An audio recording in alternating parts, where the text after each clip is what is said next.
Today, joining us is Xochitil Luna. She's currently pursuing her PhD at MIT Brain and Cognitive Sciences under the Molecular and Cellular Neuroscience program. She received her Bachelor's of Science in Chemistry with a minor in Neuroscience from MIT. Her research interests at the Whitehead Institute for Biomedical Research includes the study of the role of enhancers in multiple sclerosis in microglia. Her undergraduate research at the Picower Institute for Learning and Memory involved studying multiple aspects of Alzheimer's disease in human-induced pluripotent stem cell models. During her undergrad at MIT, she served as the DEI hiring committee member. Thank you so much for being here with us today. Do you mind starting with expanding on the professional and educational journey that's led you to where you are right now? Yeah, for sure. So I'm currently a second-year PhD student in the Chlordine lab at the Whitehead Institute. And before this, I got my bachelor's at MIT as well. So this is my 6th year at the Institute. I kind of came in interested in chemistry, but as I did more neuroscience research at the Picower Institute, discovered that I was really interested in the molecular mechanisms of how neurodegeneration happens. And that's sort of how I got into neuroscience. Before that, I actually went to an arts high school. So I was studying creative writing there, and I had a fantastic chemistry teacher. And that's sort of when I started to think maybe I should do something STEM related. And then after my first lab experience in junior year of high school, I decided that I really wanted to continue to pursue STEM. And then throughout college, I sort of decided that the best way to do that for neuroscience in particular is definitely a PhD. My goal is to be a PI at a university. But I'm also open to like biotech industry as it becomes more and more popular and more common for a lot of people to take their projects over to industry. Thank you for sharing that. So it sounds like you started more on the creative end, and throughout high school, you sort of realized that, no, you do like STEM and wanted to pursue that. Was there a specific moment where you were like, I enjoy neuroscience? Oh, neuroscience. I think, yeah. So this is actually from like 7th grade. When I took 7th grade biology, so my high school was like 7th through 12th, it was a charter school. So in 7th grade, we had like life science. It wasn't even called biology yet. And the teacher put on a YouTube video during one of the like rainy days. And she's like, I'm not going to teach you guys anything. And it was about the development of the brain in utero. And the video really emphasized that the brain is one of the last unknown organs. So I've always been interested in how the human body works, but I really feel like the brain has the most capacity right now for like really exciting new research because it is so underexplored. Despite the fact that neuroscience gets more and more popular every year, we still don't know like the basic molecular mechanisms of like most things in the brain, and a lot of the diseases in the brain still remain uncurable. And I find that really interesting, and it creates a lot of space for impactful biomedical research. So, Yeah. And could you expand on that biomedical research that you're doing currently? Yeah, for sure. So currently I'm in a lab that is interested in enhancers. So in our genome, we have obviously genes that code for proteins, but we also have non-coding parts of the genome that act as sort of on-off switches for other genes. And enhancers are usually known as on switches for other groups of genes. So an enhancer can regulate whether other genes are going to be transcribed and whether proteins are going to be made in a cell. So what I'm interested in is enhancers that are more active in microglia than other cells, and microglia being the innate immune cells of the brain. So what are the on-off switches that are more likely to act in microglia than other cell types, and how do they relate to MS? So another thing our lab uses is GWAS, genome-wide association studies, which are studies that sort of relate genes to diseases. So what I do in particular is I look at the loci that have been associated with MS. Which parts of the genome have a higher, are associated with a higher risk of developing MS, and which parts of those overlap with microglia-specific enhancers.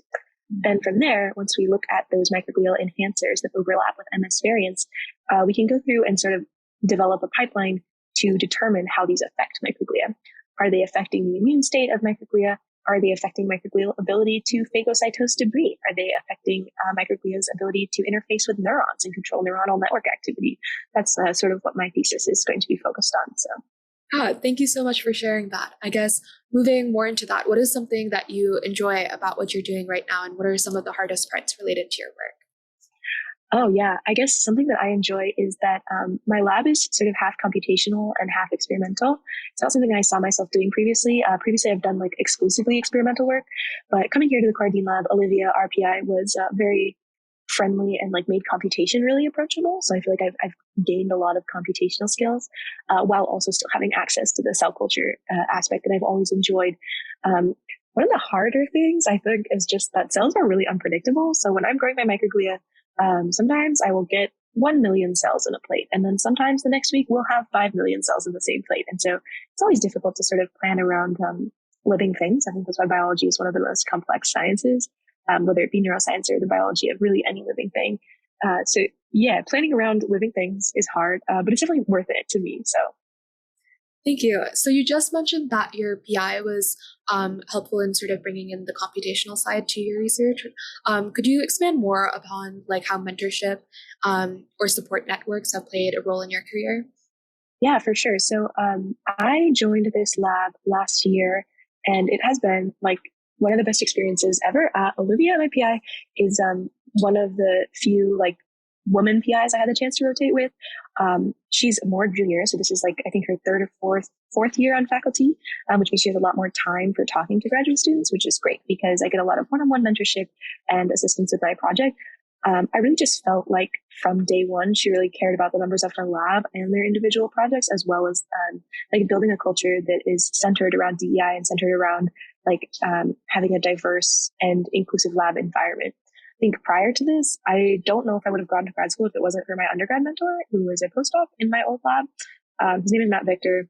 I joined that lab in my sophomore year of college, and I was like, I don't know if I'm going to fit in. The lab is huge. It's leeway size lab at the Picower Institute. There's like 50 people. She's a really famous neuroscientist. It's like, I don't know how we're going to do here. And because I got paired with Matt on like week one, we started bonding because he's also Latino. And I was like, this feels really comfortable. And he very much like supported my learning processes in addition to individual projects. He's the person who really encouraged me to pursue a PhD and helped me a lot with my applications. So really, I think that picking good mentors is so key to like having a good experience in STEM and also getting things done.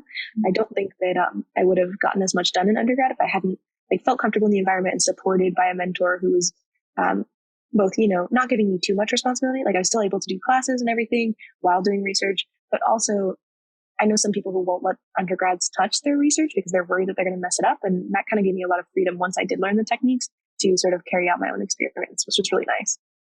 Okay, thank you so much for sharing that. So I guess some of the main points that I heard was your undergraduate research did a great job in terms of playing a mentorship role and like helping you maybe this isn't the right word, but like assimilate into that lab culture and make you feel more welcome in a very big space with a lot of research, where there was a lot of research going on. And then moving into where you are right now, your PI, Olivia, puts in a great emphasis on sort of DEI and having that inclusive workspace. And I guess moving on to sort of maybe the next half of our interview, which is mainly on representation of women in STEM and how that impacts, people's aspirations and STEM innovation in general.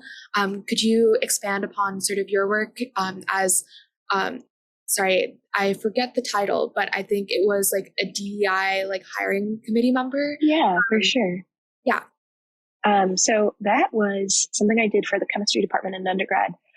They were hiring a DEI officer. It's the first time they hired a DEI officer for the department to sort of coordinate all of the DEI events and also interface with faculty and students who might have concerns about DEI within the department.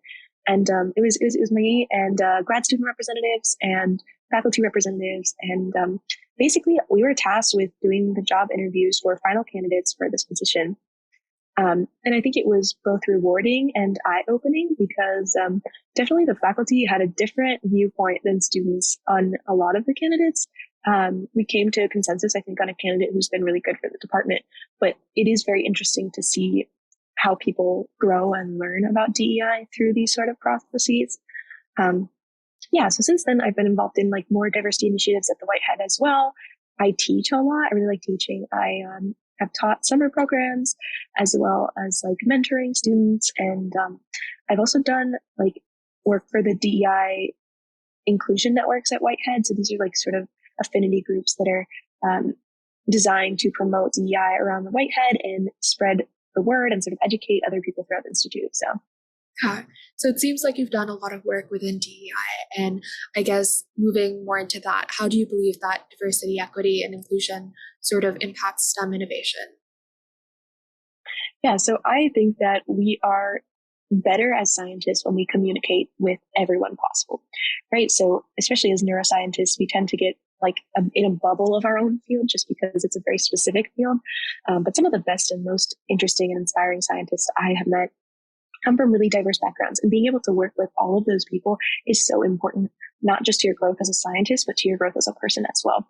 And I really think that neuroscience in particular cannot afford to be turning people away because of their race or gender or religious beliefs or anything like that. We need the brightest minds in the world on these topics because diseases like Alzheimer's just continue to get more prevalent as we have a more aging population and still do not have like a distinct cure. So I really think that neuroscience and science in general needs to continue to welcome people from different backgrounds so that we can all collaborate to solve these complex problems and get the maximum amount of viewpoints possible. Thank you for that perspective. And I guess I know you've mentioned that you've had a pretty supportive career so far with great mentors. Has there ever been a time where you faced challenges being a woman in STEM, and how did you overcome those, if there were any? Yeah, for sure. I think that actually most of the challenges I faced were in high school, just because once you're at an institution like MIT, it's generally, in my opinion, pretty nice to be here. People trust, well, not everyone, but most people trusted that like I was there for a reason, and I really respected that. I think in high school, people just liked to make comments about like, oh, you know, you're pretty good for a Mexican girl. And it was just kind of disheartening a lot of the time. However, I will say it made me want to do better because it's like, I need to prove these people wrong. I wouldn't recommend it. I wish that that doesn't happen to future generations.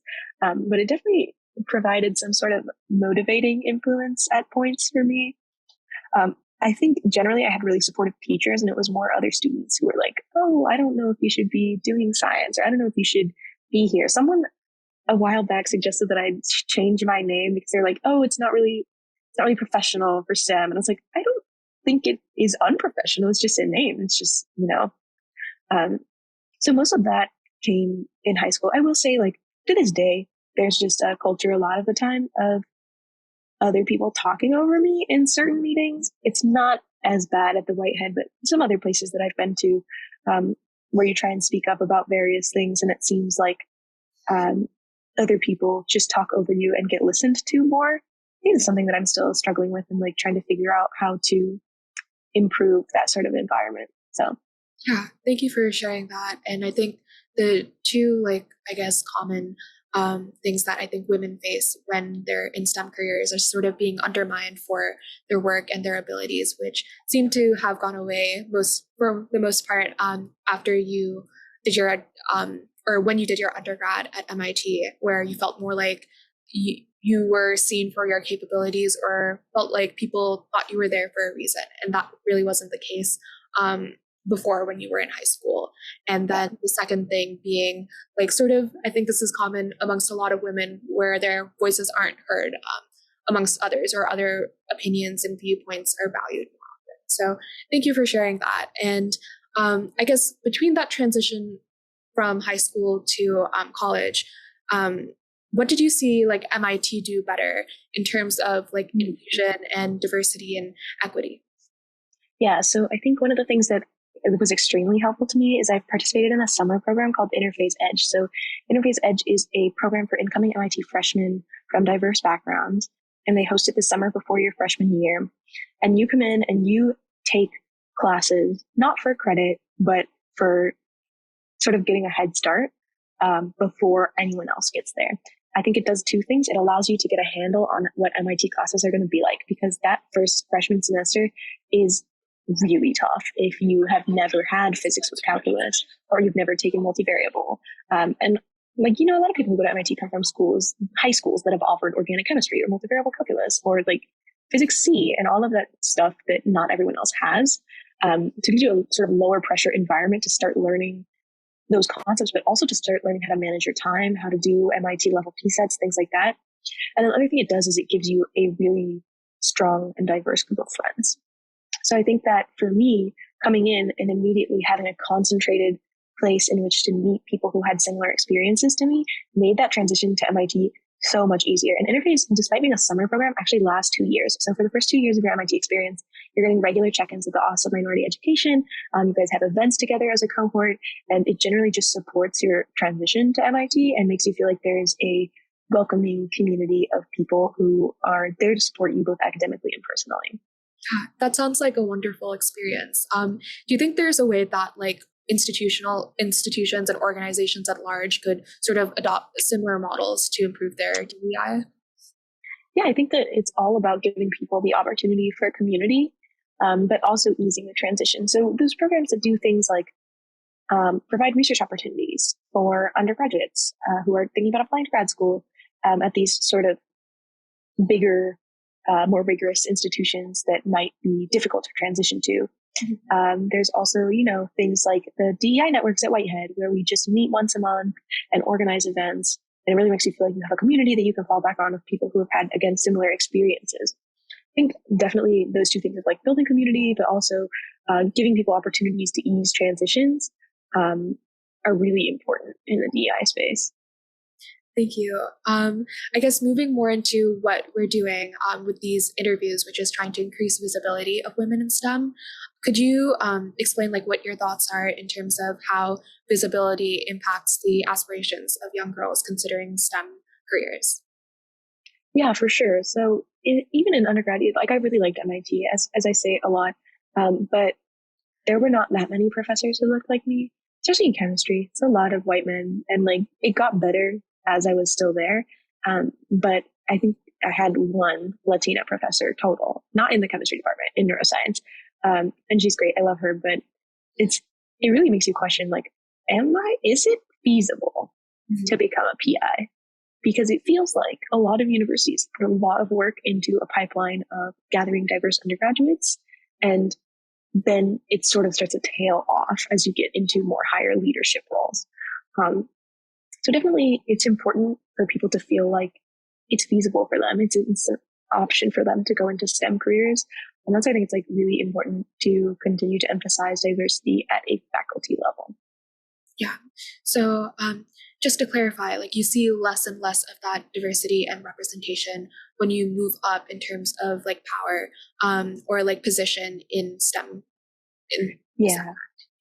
I think it's tough, right? Because a lot of STEM faculty don't want to retire, which makes it tough to physically find space for junior faculty. So even at institutions where they're really excited about bringing in diverse new faculty, they might not have the lab space for them. So it's definitely getting better, and it's been really exciting to see the new hires that MIT is making. The Department of Chemistry, I think a year or two ago, like finally hired its first Black woman. That was really exciting, but there's still a long way to go in a lot of academic departments. Yeah. I guess moving into our next question, how do you think storytelling and sharing personal experiences like what you're doing right now could benefit and inspire future generations?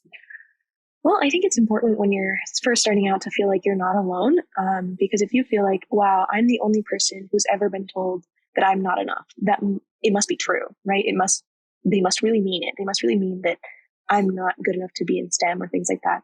So it's important to share experiences so people know that they're not alone, and so that people know that other people have gone before them and done things like become a PI or, gone to graduate school or gotten a great job in industry, people who look like them, because otherwise I think it's really easy to feel like it's impossible. Yeah, I definitely think that that's also something that you might have mentioned earlier on when people were doubting your capabilities in high school.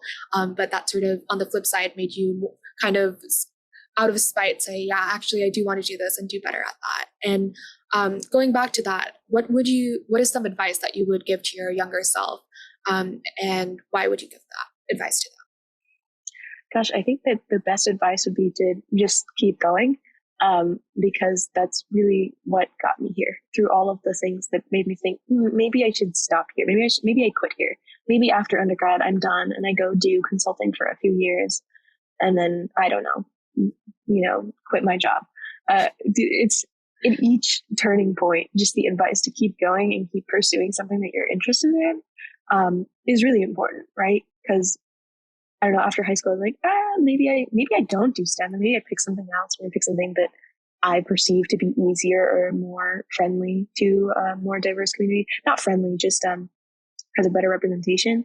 And then, getting a PhD, there's days where I'm like, I don't know if this is going to succeed, but just the advice to keep going, and no matter what failures or like obstacles are in your way. Yeah. And then going back to our viewers, what are some advice for that you would give to young women who want to aspire in a career in STEM? I think the best practical advice I could give is someone told me this on a grad school visit. Pick your mentor, not your project. It applies to grad school. It applies to a lot of other things as well.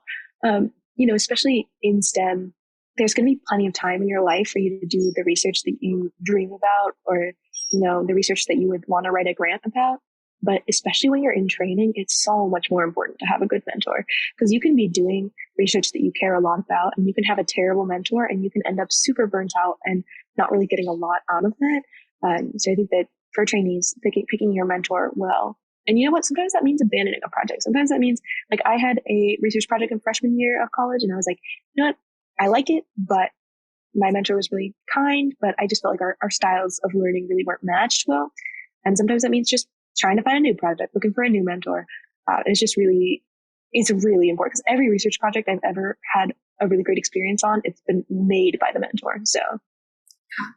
Well, that's all that I have for you today. Thank you so much for being here. It was a great honor talking to you. Well, it was great to talk to you as well.